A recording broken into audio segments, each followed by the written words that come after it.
Hey guys, today we're over at Spring Forest. This is 910 Spring Forest Road. This is D-2. Let's head inside. As you can see, these carpets are very fresh.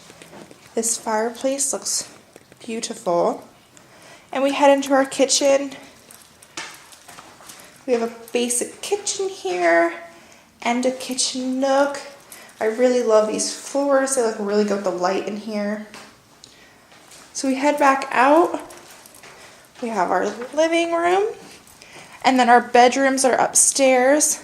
Right off of that hallway across from the kitchen is a bathroom.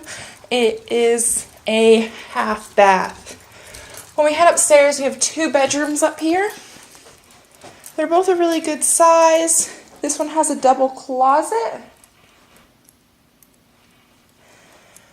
When we turn down the hall, we also have another bedroom. It's a really great size as well. We have this matching carpet throughout the house. And we have a second bathroom.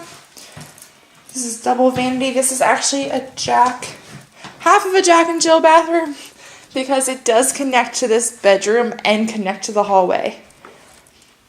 So there's our 1.5 bath, 2 bedroom house over in Spring Forest. Thanks for watching, guys.